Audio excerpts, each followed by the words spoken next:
Kלים Perik of Zion, Mishnah Yud Beis, the last Mishnah of this very long Perik. Shloisha al Shloisha Shenikra. You have a piece of cloth, 3 tfachim by 3 tfachim, and it's got a tear down the middle of it. It's got a rent. There's different ways of learning this Mishnah. We'll learn the simple way that the tear is actually a split in the middle of the beged.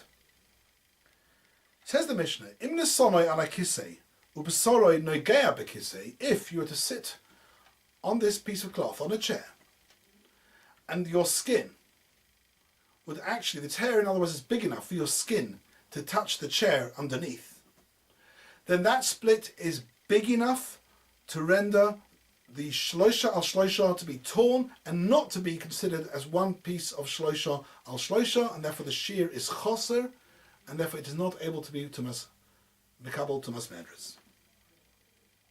V'imlav tami, if however the split isn't big enough for your skin to touch the chair, then it's still considered to be whole and it's mikabel tumas medras. Another case. We're now moving over to small pieces of cloth, the sholosh al sholosh variety, small little pieces of cloth, 3 etzbois by 3 etzbois. And here, as opposed to Mishnah Yud Aleph, when we had shiurim for shloisha al shloisha to become bottle from Torah's beged, we're now dealing with the sholosh al sholosh etzbois.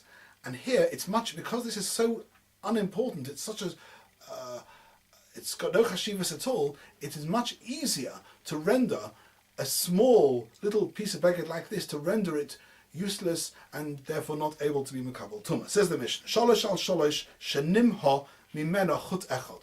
The Baal Tanura learns that we're talking about a piece of sholosh al sholosh etzbois which is exactly 3 etzbois by 3 etzbois.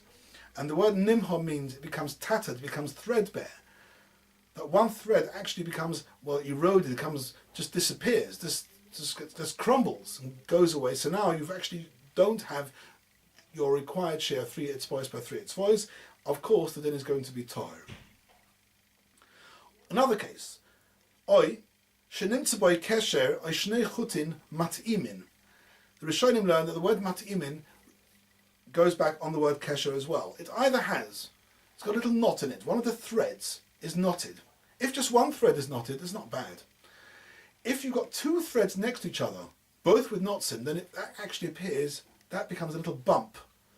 And the bump is now big enough for the person to say, 1 second, I want to get rid of this bump. He will therefore remove one of those threads, and therefore you're into again the situation where you don't have your requisite shear of 3 etzbois by 3 etzbois. Similarly, you've got shnei chutin matim, which means normally threads are alternate. The warp and the weft, they go in and out, in and out. Sometimes it can happen the thread slips and you have 2 threads lying next to each other where they shouldn't be.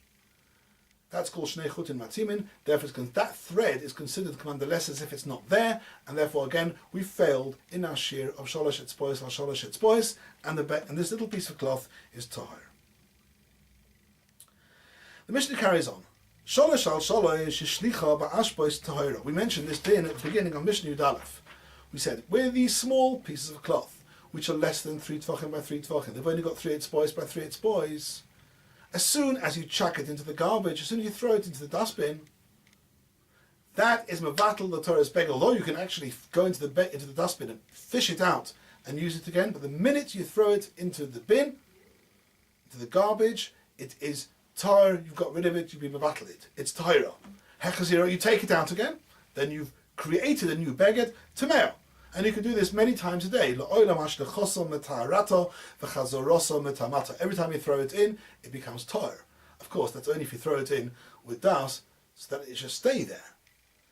So you take it out again, you change your mind, you're now creating a new kli, and it's now able to be mekabel tumah. In the case of very expensive wool, purple wool, and zahiris tova is crimson, a very expensive type of red wool. In those cases, because they're so choshev, then even if you throw it into the garbage, you are not mevatel the beged yet, and they're still able to be mekabel tumah. Rabbi Eliezer Omer, he says any color, af matlis chadosha kiyotze ben, as long as it's a new piece of cloth, then it'll never become bottle by just throwing it away. Rabbi Shimon Omer, kulan tayrin. there's no difference between Argomon and Zahiris Tova. Every time you throw a little piece of cloth into the garbage, it's Tar. Loi Huskru, the difference between Argomon, that chiluk you find is between Argomon, Zahiris Tova, and all other type of minim, that din is only mentioned Elo Mipnei Hashavas Aveda. For the din of Hashavas Aveda, which has nothing to do with this Masechta, but if you find little pieces of cloth in a garbage can, in a dustbin, you can assume that there's been Yush and you're allowed to take it. However, if you find a piece of Argomon and Zahiris Tova in some of these garbage cans, then because they're choshuv, we assume there's been no Yush because you can always retrieve it and reuse it. And that's the end of the long Perek Chav Zayin. And Mitzvah Shem, soon we're going to start